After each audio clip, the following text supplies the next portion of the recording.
Buenas tardes a todos, bienvenidos a esta reunión del Instituto de Investigaciones de Historia del Derecho.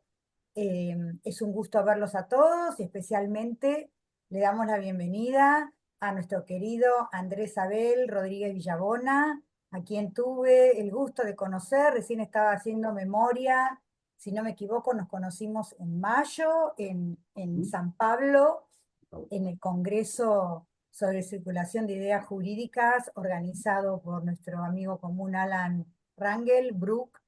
Eh, Fue realmente un gusto enorme conocerte, Andrés, y tener la oportunidad de invitarte a estas reuniones que en el Instituto de Investigaciones e Historia del Derecho venimos haciendo desde la pandemia en forma continua, y que a pesar de que en la medida en que gracias a Dios la gente volvió a sus actividades en forma presencial, ha disminuido la presencia sincrónica porque la gente tiene, en este horario está en pleno horario de trabajo, pero como estas actividades se graban y se suben a nuestro canal de YouTube, quedan ahí y tienen muchísimas reproducciones y se han constituido en un reservorio muy importante de historia del derecho. Creo que uno de los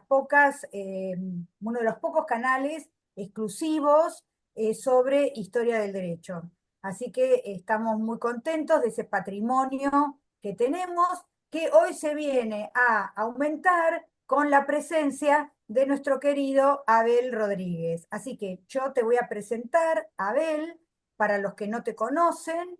eh, Abel, Abel Andrés Rodríguez Villabona, perdón, Andrés Abel Rodríguez Villabona, es abogado de la Universidad Nacional de Colombia. Es magíster en Derecho Público de la Universidad París I, es magíster en Filosofía del Derecho de la Universidad París II, es doctor en Derecho Público de la Universidad de Grenoble-Alpes, Francia. Tiene un curso postdoctoral en Derecho de la Universidad Nacional de Colombia. Actualmente es decano y profesor asociado de la Facultad de Derecho, Ciencias Políticas y Sociales de la Universidad Nacional de Colombia. Y ha tenido otros importantísimos cargos de gestión en esa universidad y en otras universidades. Es director del Grupo de Investigación Derecho Constitucional y Derechos Humanos de la Universidad Nacional de Colombia, codirector del Centro de Pensamiento en Evaluación y Meritocracia de la misma universidad e integrante de grupos de investigación en la Universidad Grenoble-Alpes de Francia. Sus áreas de investigación tienen que ver, por supuesto, con el derecho constitucional, la historia constitucional, el derecho público comparado, el derecho administrativo, la administración de justicia, los derechos humanos, la interpretación y argumentación jurídica y la teoría y la filosofía del derecho, sobre los que ha publicado numerosos trabajos. Así que, hecha esta presentación, Andrés, te doy la bienvenida, te habilito para que puedas compartir. A ver si te puedo habilitar para compartir la pantalla sin tener que pasarte el comando. Acá está. Ya entiendo que podés compartir y tenés 20 minutos para exponer, así después podemos abrir un espacio de comentarios y preguntas. Adelante. Abrite el micrófono. Sí, perdón, siempre se me olvida abrir el micrófono. Eh, Muy bien, voy a tratar acá de compartir la pantalla. No sé, me está pidiendo varias cosas, pero bueno, voy a tratar acá de hacerlo. Este, pero en primer lugar, pues agradecerte, Viviana, por tu presentación, en primer lugar, lo que acabaste de hacer y además por invitarme a estos importantes ciclos de conferencias, de charlas del Instituto de Investigaciones de Historia del Derecho. Realmente es un honor para mí, realmente es un motivo de muchísima alegría. eh, y de verdad agradecerte mucho, Viana, primero por permitir que un académico del derecho colombiano, aunque yo entiendo ya que muchos compatriotas ya han estado aquí, algunos compatriotas ya han estado acá, tengo en la memoria al profesor Cajas, pero entiendo que otros más han estado acá en este espacio de las charlas pues del instituto, pero realmente pues es un honor poder estar acá con todas y todos ustedes. Em, Como decía pues la profesora Diana, soy en este momento profesor y el decano de la Facultad de Derecho de la Universidad Nacional de Colombia, Derecho y Ciencias Políticas, y fue en ese contexto como tuve el gusto y el placer y el honor de conocer a Viviana allí en el evento sobre circulación de modelos jurídicos en la Universidad de Sao Paulo. Qué bueno volverte a ver, Viviana, así sea pues por estos medios virtuales. Espero que muy pronto nos podamos ver presencialmente y qué gusto pues conocer a todas las personas que están conectadas el día de hoy y a quienes nos van a escuchar más adelante pues en este mundo virtual. La charla, la presentación que quiero hacer hoy se basa en un trabajo que publicamos el año pasado a raíz de la conmemoración de la promulgación de la Constitución de 1991.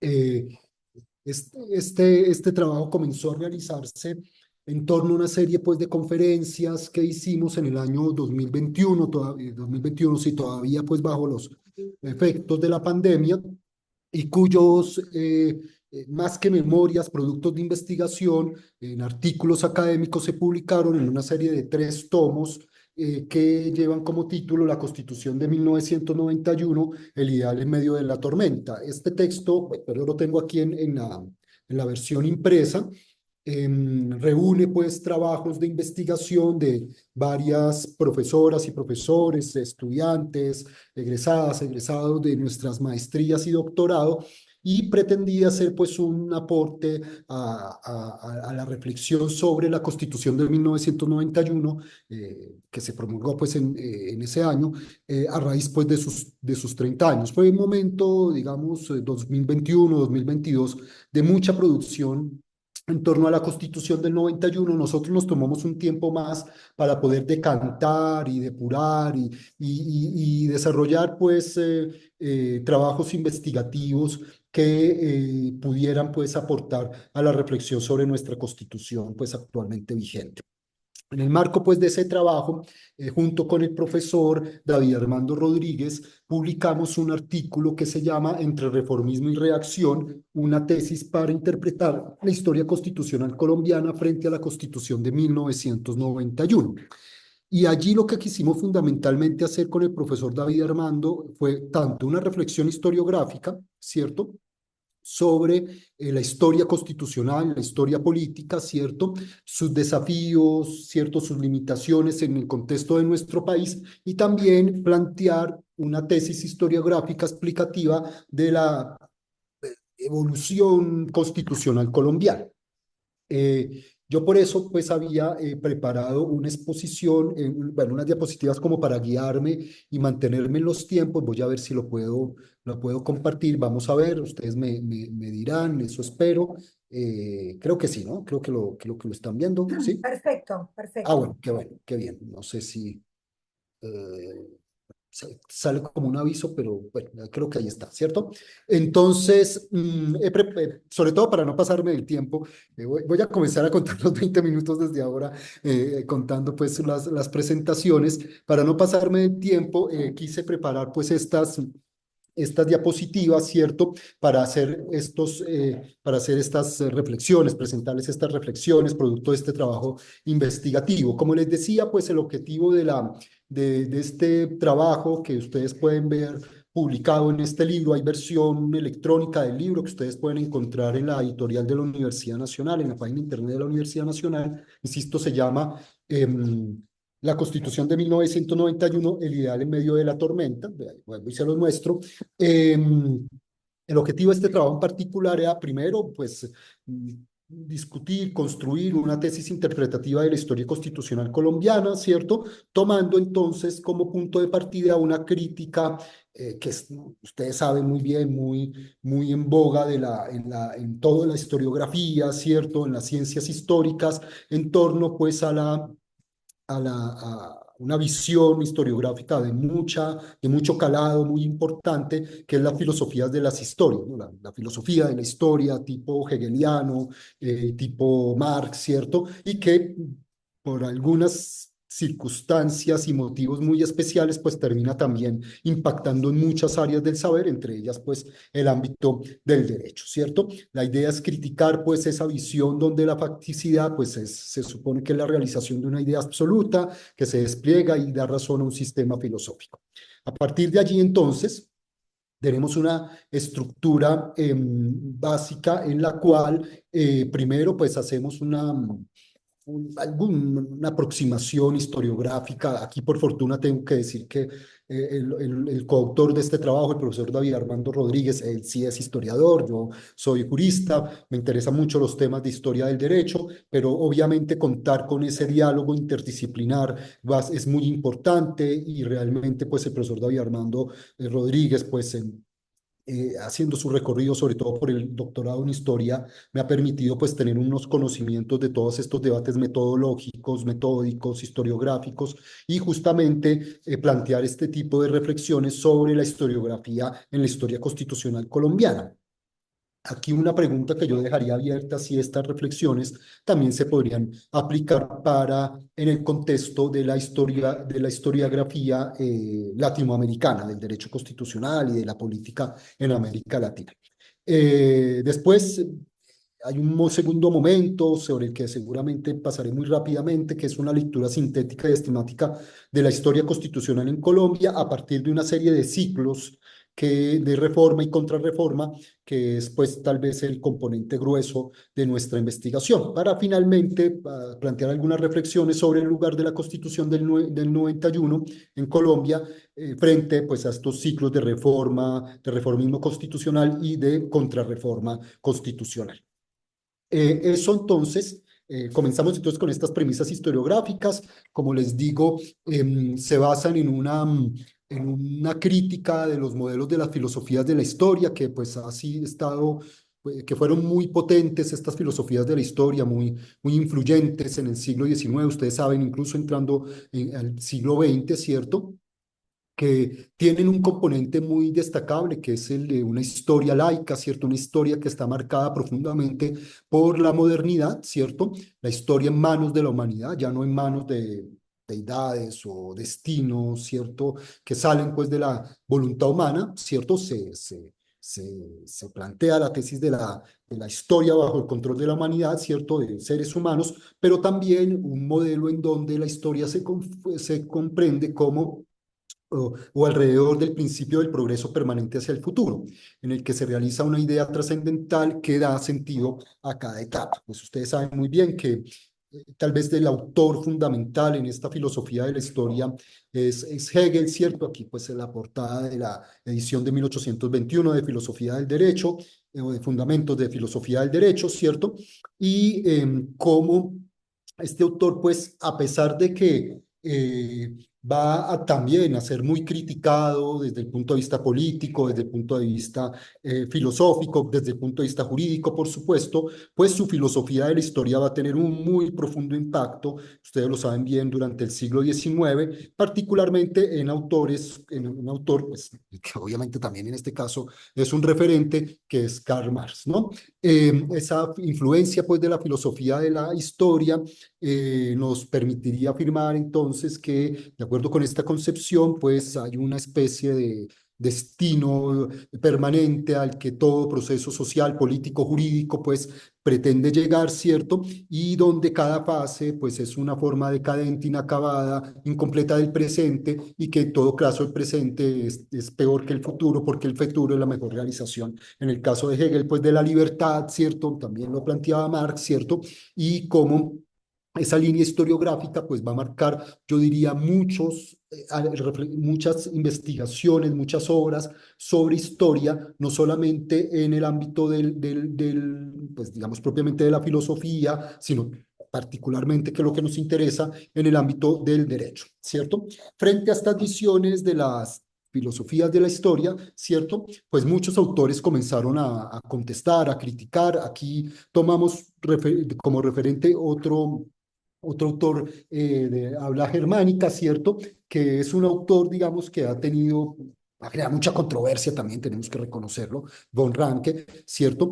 Pero de quien tomamos precisamente ese planteamiento crítico en contra de las filosofías de la historia, en el sentido de que para Leopold von Ranke, la historiografía no debe descubrir un plan secreto deducido, ¿cierto? Una especie de fin al que tendemos como sociedades o como sistema económico o como formas jurídicas o institucionales, sino que la historia, pues, en una especie también, o en diálogo con el positivismo historiográfico, pues debería atender únicamente pues, a los hechos sin ninguna pretensión de linealidad implícita.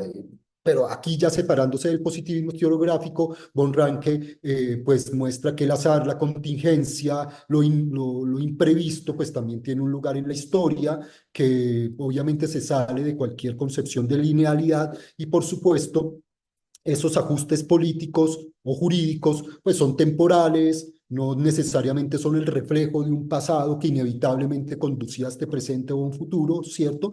Y con eso, pues von Ranke, pues seguramente sirvió como referente e influencia a otras perspectivas o aproximaciones historiográficas, ¿cierto? Como la genealogía o como las concepciones deconstructivistas, ¿cierto?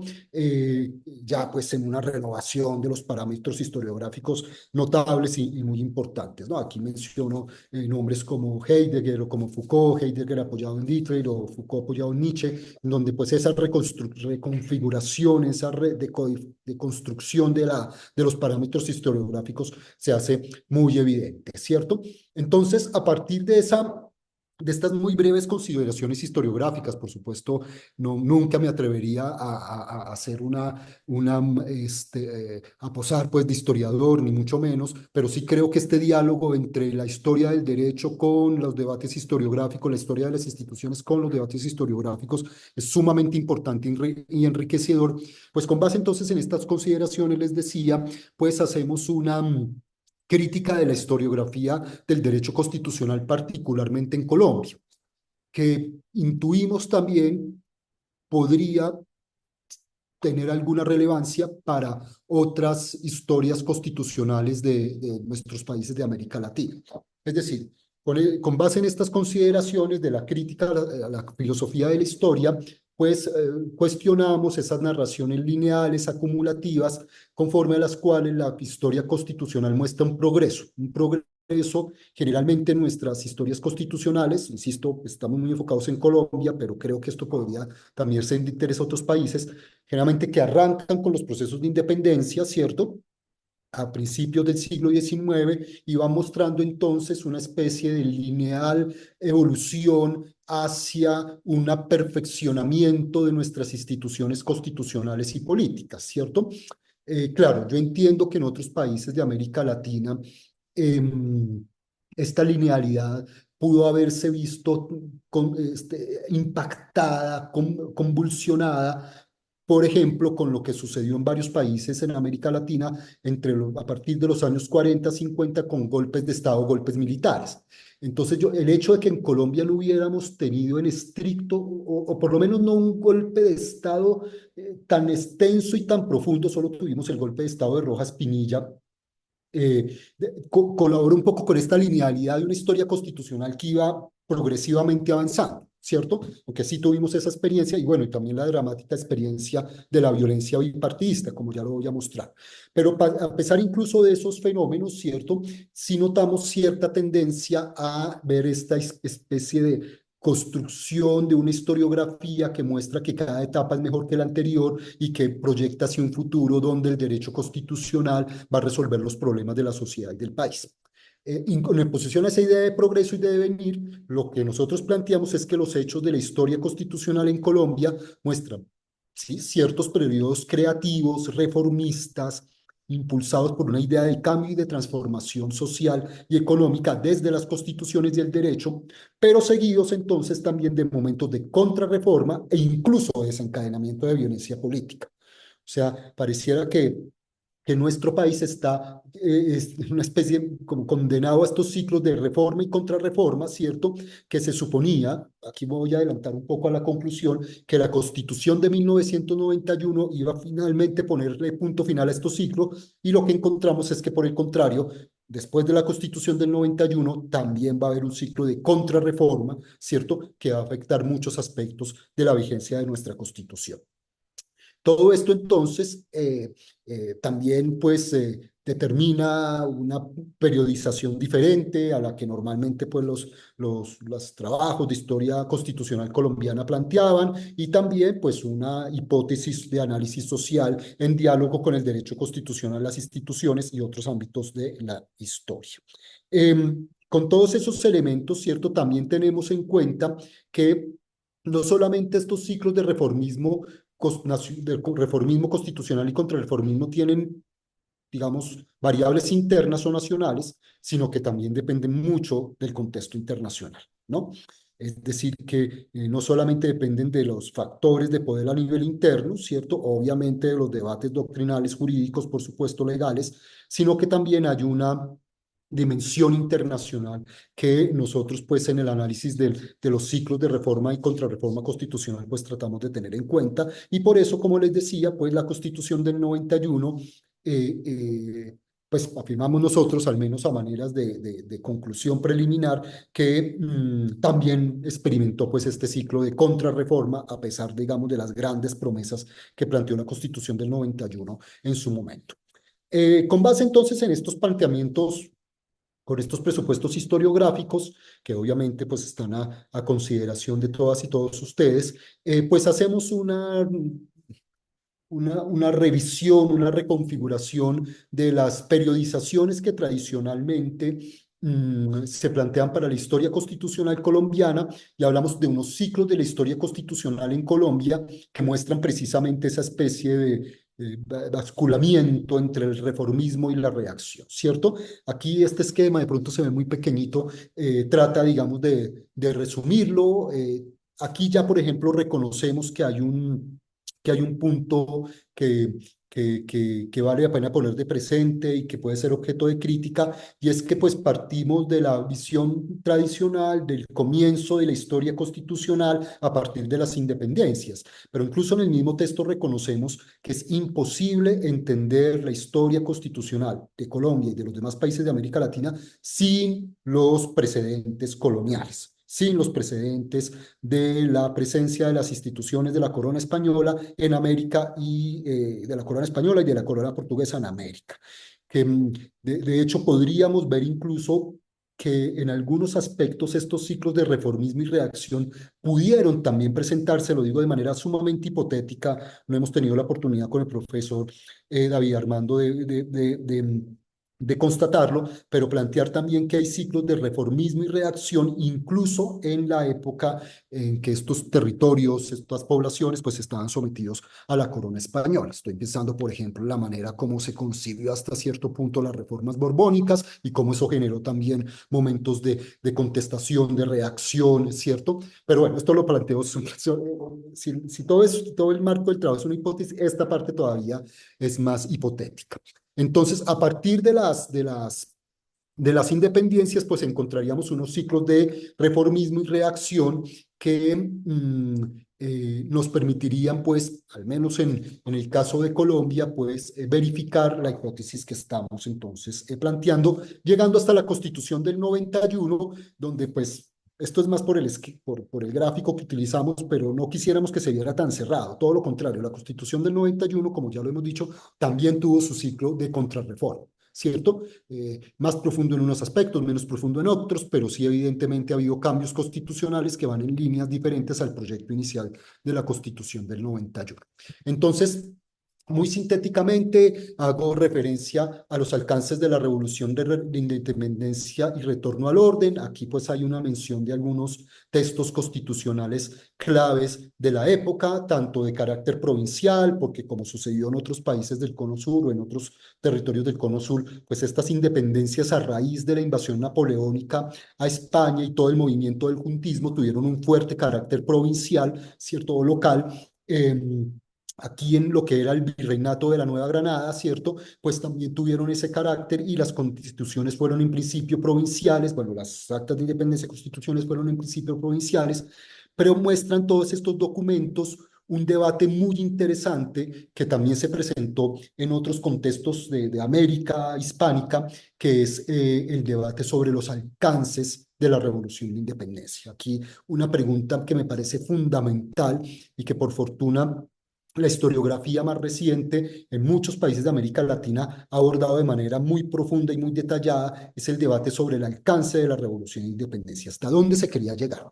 ¿Eran revoluciones de independencia solamente para cambiar las élites gubernamentales o eran revoluciones de independencia que podíamos caracterizar como verdaderas revoluciones sociales, que iban a implicar cambios en las estructuras económicas, en las estructuras sociales, y que se pueden reflejar en debates tales como la abolición de la esclavitud, en debates tales como la, mm, el reconocimiento de la ciudadanía a los pueblos indígenas, en debates como el otorgamiento de tierras a las poblaciones campesinas, algo que llamaríamos posteriormente reforma o cuestión social, ¿cierto? Entonces, en esta época, ¿cierto? Se dan este tipo de debates, pero al mismo tiempo que se están, y el debate obviamente sobre la independencia, ¿no? Por supuesto, lo dejo un poquito de lado, pero el debate primigenio era si nos íbamos a independizar o no de la corona española, que ustedes saben, pues en el caso de la Nueva Granada generó profundas divisiones entre las provincias de la Nueva Granada. En el contexto de todos estos debates, se nota entonces un afán reformista en algunas de estas constituciones provinciales, pero casi que inmediatamente, en la década de los 20, un afán contrarreformista para contener algunos planteamientos y proyectos que se formularon en estas constituciones provinciales, ¿cierto? Que parecían muy de avanzada para su época. Y efectivamente en algunas constituciones de provincias, por ejemplo, la constitución del Estado de Cartagena de 1812, se planteó la libertad de vientres, reconocimiento de ciudadanía de pueblos indígenas y reforma agraria, lo que llamaríamos reforma agraria, no con esos términos, pero bueno, distribución de tierras entre el campesinado para garantizar una especie pues de mínimo vital, ¿cierto? Y en cambio uno lo que nota, particularmente en la primera constitución de convocación nacional, que es la Constitución de la República de Colombia de 1821, la llamada Constitución de la Gran Colombia, el proyecto de Bolívar, siento, es más bien una lógica de moderar los alcances de las transformaciones que se habían dado en algunas constituciones provinciales.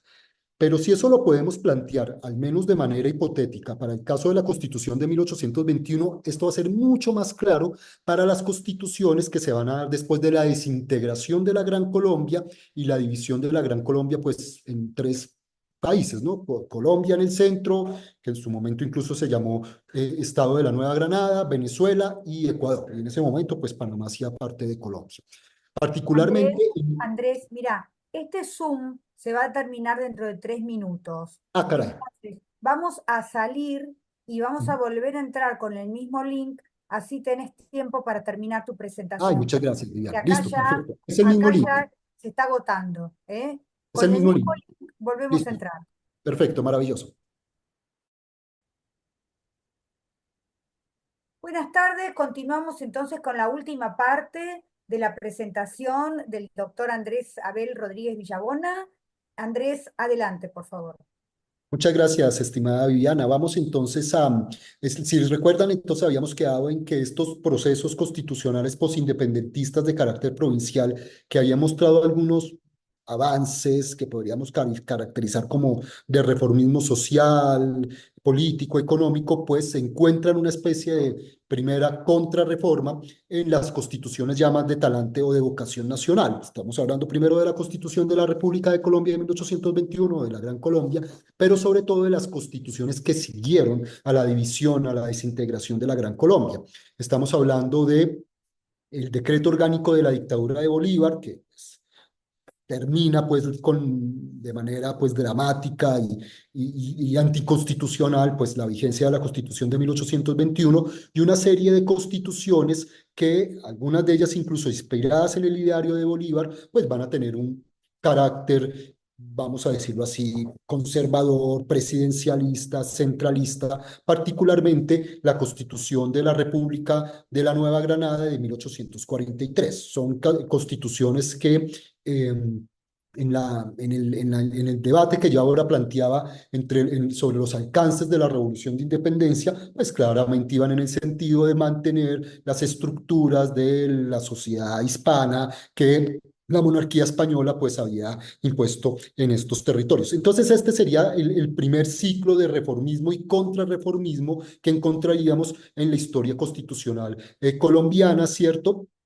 Con estas constituciones provinciales como la de Cartagena de Indias, que iban en un sentido, podríamos calificar para su época de reformismo constitucional, pero constituciones de vocación nacional que van en una dirección más bien diferente, contraria e incluso reactiva frente a estos proyectos reformistas, particularmente pues la Constitución de 1843 que hablaba hace un momento, ¿cierto?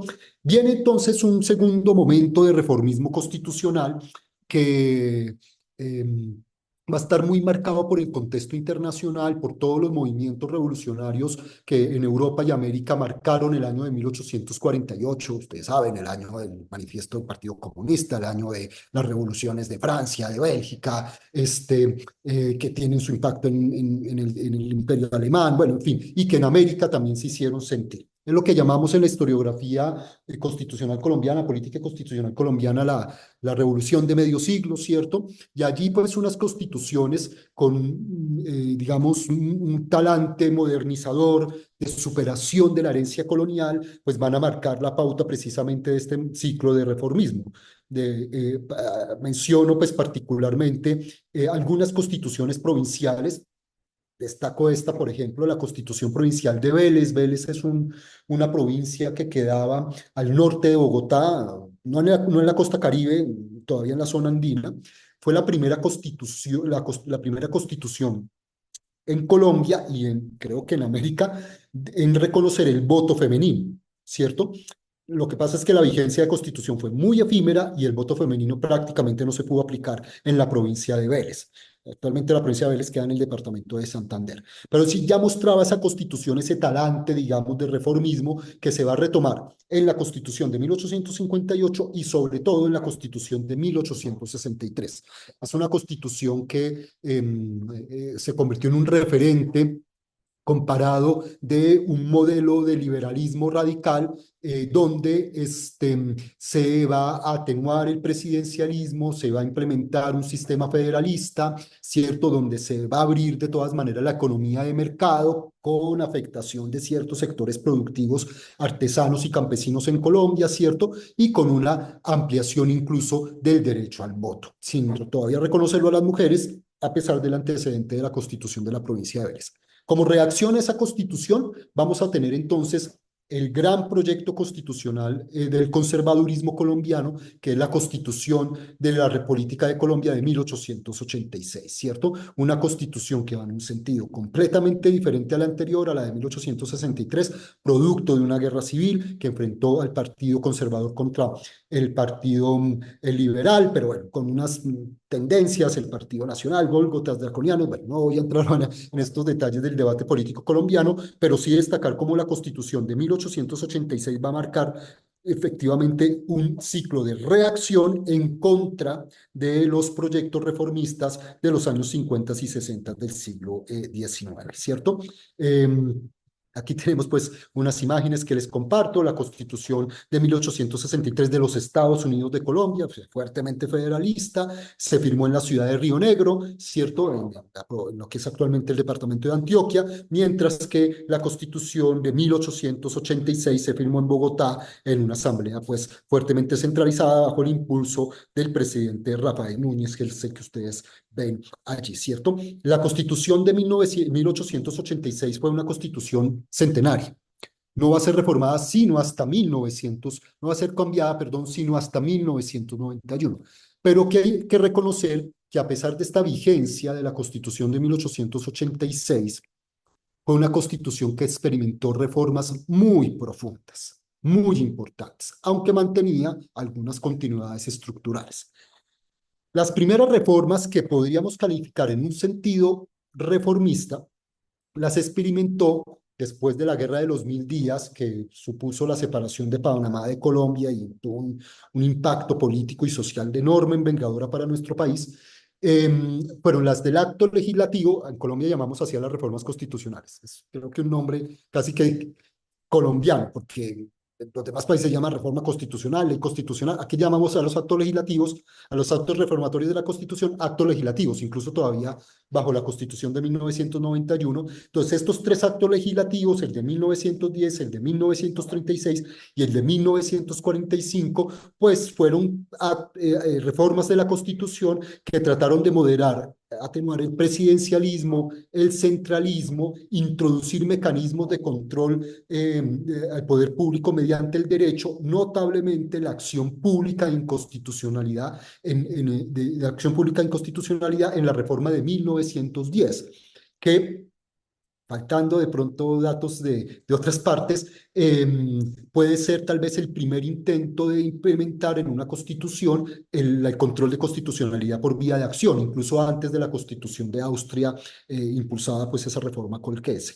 Y en cuanto a la reforma de 1936, destacar que fue el primer intento de introducir el estado de bienestar o el estado social en nuestro país. Entonces, por eso podemos decir que se trata pues de un proyecto reformista que de todas maneras, siguiendo los ciclos de los que estamos hablando, pues van a tener un momento de contrarreforma a raíz pues precisamente del desencadenamiento de la violencia política después del asesinato del líder liberal Jorge Eliezer Gaitán, el llamado Bogotazo, la destrucción prácticamente de la capital del país y el desencadenamiento de una guerra civil entre liberales y conservadores después de 1946, ¿cierto? Eso hizo que llegara al poder Laureano Gómez, el líder del conservadurismo más radical, prácticamente pues basado en una ideología falangista, muy inspirado en las ideologías falangistas de la península ibérica, ¿cierto?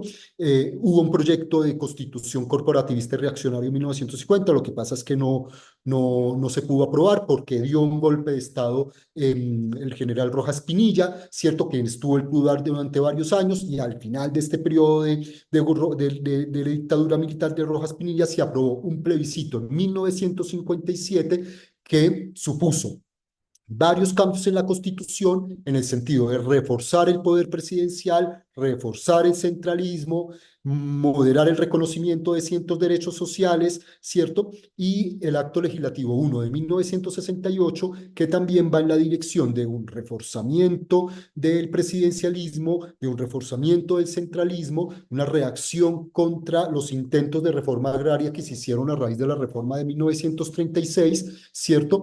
Y como forma de lograr este pacto entre élites, como lo llama el profesor Roberto Gargarella, entre el Frente Nacionalista, el Frente Nacional, entre el Partido Liberal y el Partido Conservador para alternarse en el poder y para distribuirse los principales cargos en el Estado.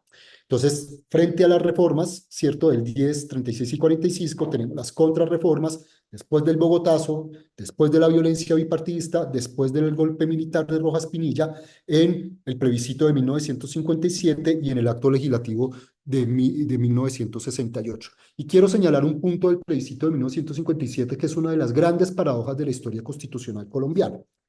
Resulta que en ese plebiscito, lo voy a decir de manera dramática, pero muy directa, el pueblo colombiano, el electorado colombiano prácticamente renunció al poder constituyente, porque después del plebiscito se estableció que la única manera de reformar la Constitución iba a ser a través de un acto reformatorio, de un acto legislativo del propio legislativo, ¿sí? Y nunca más el pueblo asumiría el poder constituyente, ya sea a través de un plebiscito, a través de un referendo, una asamblea constituyente.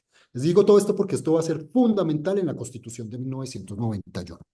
Viene entonces un siguiente ciclo, ¿cierto? Bueno, aquí hay algunas imágenes por ejemplo, esta imagen es pues muy dramática durante el Bogotazo, ¿cierto? En 1946, después del asesinato de Gaitán, ¿cierto? Y abajo la llegada de Alberto Lleras a la presidencia de Colombia como producto del pacto del Frente Nacional. Y vemos entonces el siguiente ciclo, ¿cierto?, de reformismo y contrarreformismo, que sería el de la Constitución de 1991. La Constitución de 1991 tiene también un punto muy interesante, y es que es la respuesta a una profunda crisis del Estado y de la sociedad colombiana a raíz de la exacerbación de la violencia, tanto de la violencia del narcotráfico como de la violencia de los grupos guerrilleros en los años 90, en los años 80, perdón. Frente a eso, pues la tradición constitucional y política colombiana siempre había sido el recurso al estado de excepción, al estado de sitio, a la suspensión de la vigencia de la Constitución. Pero por el contrario, en 1990 y 91 lo que se abrió fue una especie de primavera democrática, ¿cierto?, que permitió la convocatoria, así la anterior Constitución no lo permitiera, de una Asamblea Nacional Constituyente, a través de un decreto de estado de sitio. Es una cosa muy paradójica de la historia constitucional colombiana, que finalmente la Constitución, tal vez más democrática, participativa y progresista, se haya basado en un decreto de estado de excepción, porque no había otra forma de reformar la Constitución diferente a la reforma del Congreso, del Legislativo, y resulta que el Legislativo se había intentado hacer la reforma y había un bloqueo institucional en ese sentido. Entonces, la Constitución del 91 se pensó sobre todo como un pacto de paz, ¿cierto? Solamente 25 años después va a lograr ese objetivo. O sea, esto muestra los grandes desafíos que el conflicto político y social suponía para una constitución como la del 91, que quería ser un tratado de paz. Un tratado de paz incorporando el modelo de Estado social de derecho, un catálogo muy generoso de derechos fundamentales, una estructura institucional para la protección de esos derechos, particularmente acciones judiciales de protección reforzada, lo llamamos aquí acción de tutela, que sería la acción de amparo, México, etc. Una estructura institucional también que moderara el centralismo exacerbado que había regido durante la anterior constitución, un reconocimiento de la diversidad étnica y cultural de la nación colombiana, la idea de pasar de una democracia real a una democracia formal, a una democracia real, y un régimen económico que también respondiera a las expectativas del Estado social. ¿Qué pasó? Pues que podremos decir muy rápidamente, van a darse varias reformas a la Constitución que van en un sentido diferente. Quisiera solamente mencionar un punto, dos puntos, digamos, dos reformas en específico. De las primeras, el acto legislativo número 1 de 1995, que se va, digamos, a desarrollar, se va a profundizar en la reforma del acto legislativo 1 de 2001 y del acto legislativo número 4 de 2007 y del 5 de 2011. Todos estos son actos legislativos que pretenden revertir los avances en la descentralización administrativa. O sea, la Constitución del 91 mantuvo el Estado unitario, pero con una fuerte descentralización administrativa. Todas estas reformas constitucionales van justo en el sentido contrario, justo en el sentido contrario, ¿sí? Centralizar, controlar los recursos desde el nivel central, evitar que las entidades territoriales y locales tuvieran acceso a sus recursos. Menciono esa. Ahí hay otras más. Termino con la última que está ahí en la diapositiva, que es la aprobación de la reelección presidencial en el acto legislativo 2 de 2004, que implicó pues un reforzamiento del régimen presidencial, un debate muy profundo sobre el constitucionalismo colombiano, ¿cierto? Permitió que dos presidentes se reeligieran, el presidente Álvaro Uribe y el presidente Juan Manuel Santos, ¿cierto? Pero finalmente, bajo la presidencia de Juan Manuel Santos, se eliminó la posibilidad de la reelección inmediata del presidente. Todo esto, entonces, muy sintéticamente, bueno, aquí otras imágenes del movimiento de la séptima papeleta, que fue el movimiento democrático que impulsó la Constitución del 91, imágenes de la Asamblea Constituyente, ¿cierto? Bueno, ahí me voy a hacer una cuña personal. Mi papá fue integrante de la Asamblea Nacional Constituyente. Él es el señor que está aquí sentado de primera, es el que se ve aquí como escribiendo.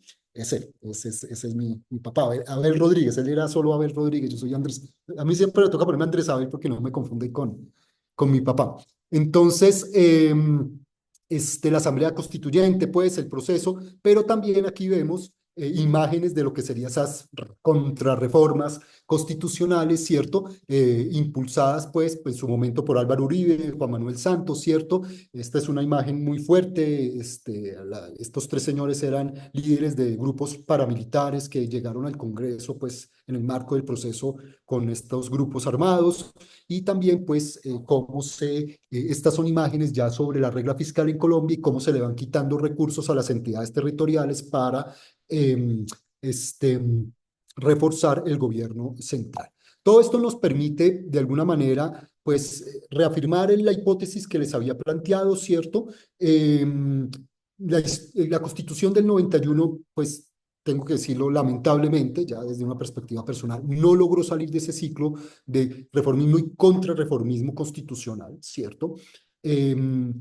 Muchos sectores reaccionaron en contra del proyecto constitucional del 91 y eso explica, pues, una serie de reformas constitucionales que han dificultado muchísimo su implementación y que, pues, en últimas también explican por qué se mantuvo el conflicto armado incluso después de la Constitución del 91 y que tuvo, pues, digamos, sí, un paliativo con la firma del acuerdo de paz en 2016. Justamente vamos a cumplir el año entrante 10 años del acuerdo, pero pues lastimosamente las causas estructurales del conflicto siguen allí presentes a pesar de los avances que efectivamente pudo haber hecho la Constitución del 91. Me disculpa por favor lo rápido, traté de sintetizar 200 y tantos años de la historia constitucional colombiana para mostrar mi hipótesis historiográficas, pero pues lo hice con mucho gusto, agradeciéndole a Viviana y a todos los integrantes del instituto por haberme escuchado y por su generosa paciencia. Muchas gracias. Bueno, muchísimas gracias. Bueno, ahora vamos a ver si podemos abrir algún espacio de comentarios y de preguntas. Lamentablemente no soy constitucionalista, toco de oído. ¿eh? Tenés que dejar de compartir, tenés que ir Sí, abajo estoy, donde dice dejar de estoy, compartir. déjame, porque es que no he podido, estoy tratando Por eso, justamente de hacer eso y no he podido. donde estás en el Zoom, abajo, Sí, dice ya. compartir pantalla y te tenés que ir, tenés que dejar de Dejas de compartir pantalla. compartir, sí. Perdóname, Ahí Viviana. está, no, no hay Empecé a problema, buscar por todo lado dónde estaba el no hay Zoom y no lo problema. Bueno, yo no soy constitucionalista, todo lo que vos contaste no me es, no puedo hacer paralelismos con lo que pasó en Argentina.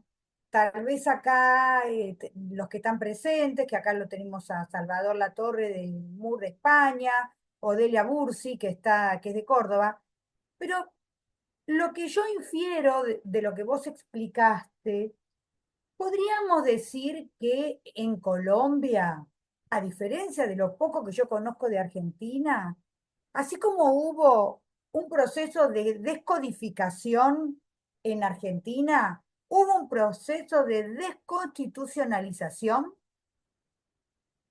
es decir, en lugar de reemplazar la constitución por otra constitución, fueron dictando reformas parciales. Entonces me gustaría un poquito que desarrolles eso porque me llama muchísimo la atención. Cómo tantas cuestiones que teóricamente deberían haber estado tratadas en las constituciones fueron sacadas de la constitución y legisladas por leyes por afuera de la constitución. Entonces me gustaría un poco a ver si interpreté bien y si puede desarrollar un poquito eso. Sí, claro que sí, Viviana. Yo estoy de acuerdo contigo en que hubo una especie de proceso de desconstitucionalización en el siglo XX, después de la Constitución de 1886, por dos factores, ¿cierto? El reformismo constitucional, ¿sí? Esto que yo llamo actos legislativos son realmente reformas constitucionales, solo que es el nombre, pues, que les damos aquí en Colombia. Y como se dieron cuenta, pues fueron numerosas reformas de la Constitución durante el siglo XX y unas de verdad de un calado muy importante. De todas maneras, nuestra historiografía constitucional reconoce que hubo algunas reformas, que a pesar de las reformas hubo una constancia de la estructura constitucional. Entonces, ese es el segundo elemento. El segundo elemento entonces es que la desconstitucionalización no solamente ha sido por este reformismo constitucional, sino también por el recurso constante al estado de excepción o al estado de sitio. ¿sí? Que fue sobre todo especialmente grave después de los eventos del Bogotazo, del asesinato de Jorge Eliezer Gaitán y la guerra civil entre liberales y conservadores, lo que llamamos aquí la violencia. Entonces, esos serían dos factores que explicarían una especie de desconstitucionalización del país, que hay que decir, la Constitución del 91, no sé si soy muy optimista en eso, trató de poner en orden. Sí, y efectivamente, después de la Constitución del 91, yo diría que Colombia hoy es un proceso de constitucionalización o de neoconstitucionalismo, con todas las dificultades y problemas que el contexto del conflicto armado tiene. O sea, hay que advertir eso también. ¿Sí? O sea, es también otra paradoja. Bueno, nuestros países de América Latina son paradójicos todos, pero Colombia particularmente tiene esa paradoja, ¿no? Un fuerte constitucionalismo progresista del 91, pero en un contexto muy difícil. Por eso llamamos nosotros el libro La Constitución del 91, el ideal en medio de la tormenta del conflicto armado, la tormenta de la desigualdad, la tormenta de la debilidad institucional en muchas regiones del país. Entonces yo diría que ahí serían dos factores de conflicto. Viviana, te voy Sí, a pedir esto, un sí, minutito, me despido acá de unos colegas que vinieron a mi visita de París, un minutito y ya regreso con ustedes, ¿listo? Un ok, minutito. bueno, bueno. Ahora te doy el uso de la palabra, Salvador. Nuestro expositor es una persona muy importante, es un decano de una Universidad Nacional de Colombia y calzó esta exposición entre una reunión, parece, de pares evaluadores y otra actividad. Así que bueno, tenemos que tenerle un poquito de paciencia. Ahí te vemos de vuelta, Andrés. No, antes de darle la palabra a Salvador, quería, reflexiono, ¿no? Que así como se estudió mucho la descodificación, sería muy interesante analizar a nivel internacional este fenómeno de la desconstitucionalización, que no sé si se ha trabajado, no sé si se ha trabajado desde el punto de vista metodológico. Pero bueno, no quiero, la dejo esta pregunta por si luego hay tiempo para que la desarrolles y ahora, Salvador, presentate y hace tu comentario, tu pregunta. Buenas, buenas noches, buenas tardes, buenas noches aquí en Alicante, en España. Un saludo a todos. Muchas gracias, profesora Viviana, por invitarme a estas charlas. Son tan amenas. Hoy he aprendido un mogollón. El profesor Andrés ha hecho una explicación magistral en relación a Colombia, al constitucionalismo colombiano. Yo no soy tampoco constitucionalista. Yo soy licenciado en Derecho, máster en Derecho de las Administraciones Públicas, funcionario titular de la Administración de Justicia y doctorando de la Universidad de Alicante en área de Historia del Derecho. Por eso estoy yo aquí. En cuanto oí hablar al profesor, pues iba repasando más o menos de lo que me acuerdo cuando estudié el Constitucional y claro, nosotros hemos tenido 8 constituciones. Bueno, 8 más 1 bis, aunque no se le puede llamar constitución porque eran las leyes fundamentales del reino, sin rey. Un reino sin rey. Es decir, que duró todas las leyes fundamentales, 8 leyes, ¿eh? 8 leyes duraron 40 años, que fue durante la dictadura, y las leyes las he apuntado, dice, fuero del trabajo, la ley constitutiva de las Cortes, fuero de los españoles, la reforma, referéndum, la ley de referéndum nacional, la ley de sucesión de la jefatura del Estado de un reino que no hay un rey. En fin, en los principios del movimiento, la ley orgánica de Estado y la ley para la reforma política. Bueno, cuando por fin tuvimos la Constitución del 78, ahí hubo un pacto, ¿no? Un pacto en el cual pues, el Estado de Derecho, ahí participó tanto la derecha, el centro, como el Partido Comunista. Entonces ahí se llegó a un pacto y se hizo una Constitución que lleva 47 años vigente, que ha tenido dos, tres reformas muy sencillas, es decir, no el calado de las reformas que usted ha dicho, porque han sido unas reformas contra reformas. Bueno, aquí la de 1886, esta fue conservadora, que reformó la de 1863, liberal, esa duró 100 años, Pero claro, con los actos legislativos que ustedes llaman las reformas, han ido reformando muchos derechos y muchas cosas de los ciudadanos colombianos. ¿Ustedes creen que ya se ha llegado a un sitio, yo no sé si llamarle madurez, o a un estadio en el cual ya hay un consenso para que la Constitución, porque claro, la Constitución es la ley de leyes que nos regula todos los derechos que tenemos los ciudadanos, es decir, y tiene que ser una cosa estable en el tiempo, no mutable. Es decir, se le puede dar pinceladas porque, bueno, pues los tiempos cambian y se pueden dar pinceladas, pero actualmente, pues todas deben de contemplar los derechos tanto para hombres como para mujeres, la no discriminación, derecho a la vida, los derechos fundamentales, los derechos sociales. ¿En Colombia se ha llegado a ese extremo o todavía hay fuerzas de reforma, contrarreforma? Muchas gracias, profesor. Muchas gracias, profesor Salvador, muy amable, muchas No, gracias. profesor, no, yo no. Yo Bueno, no. doctor Salvador, muchas gracias por su pregunta. Em, Claro, yo mostré los ciclos de la historia constitucional colombiana, pues en un sentido amplio, ¿cierto? Desde el punto de vista cronológico. Claro, pero todos los debates historiográficos nos muestran que la historia tiende a apretarse cada vez que se aproxima al presente, ¿no? O por lo menos el análisis historiográfico. Eso es tal vez más que los hechos que nos persiguen hace poco, pues tienen mayor impacto en nuestra memoria y en nuestra capacidad reflexiva, ¿no? ¿Qué puede decir? Que efectivamente yo creo que con la Constitución del 91 en Colombia se dio un proceso de consolidación de la cultura, de lo que Peter Haberle, recientemente fallecido, llamaba la cultura constitucional. Mm, e incluso en ámbitos, en sectores sociales que fueron muy ajenos al derecho constitucional durante mucho tiempo. Estoy hablando, por ejemplo, de los movimientos sindicales, de trabajadores, de las organizaciones indígenas y de otras organizaciones étnicas, de las organizaciones campesinas territoriales.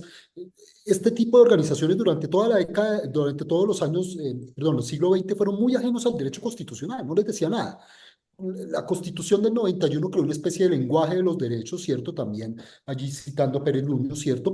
De lenguaje de los derechos que fue apropiado por sectores sociales que tradicionalmente habían estado excluidos de ese lenguaje. Entonces, yo diría, permite una especie de desarrollo de cultura constitucional, pero viene la contracara, ¿sí? Si hubo una década difícil, dramática del conflicto armado colombiano, fue la década de los 90, ¿sí? Fue muy difícil, ¿sí?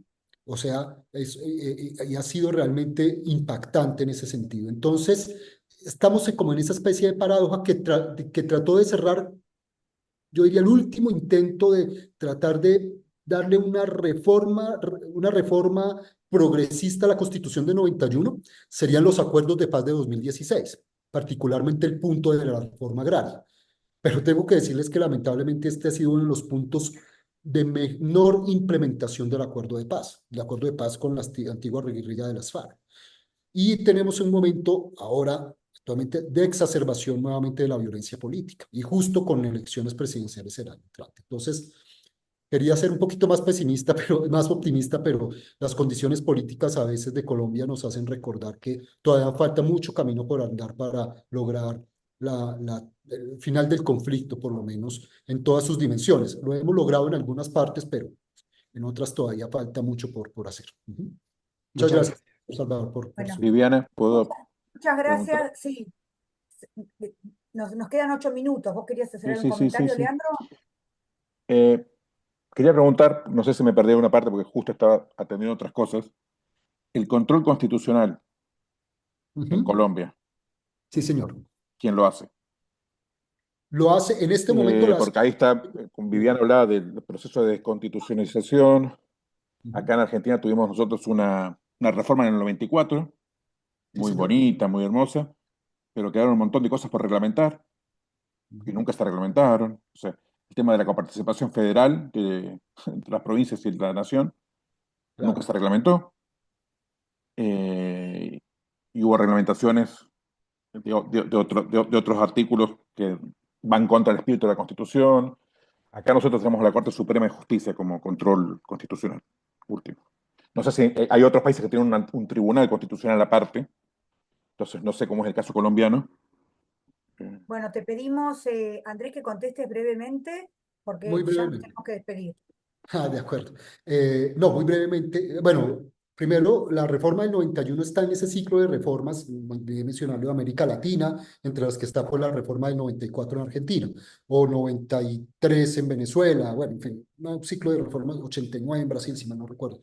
El control de constitucionalidad, tenemos un tribunal constitucional, una corte constitucional cuya función es el control en abstracto de la constitucionalidad de las leyes por vía de acción pública de inconstitucionalidad. Es decir, cualquier ciudadano puede demandar una ley aprobada por el Congreso de la República, promulgada por el presidente, ante la Corte Constitucional en control abstracto. También hay control por vía de excepción y la Corte Constitucional también es el tribunal de cierre de las acciones de amparo de tutela, de protección de los derechos fundamentales.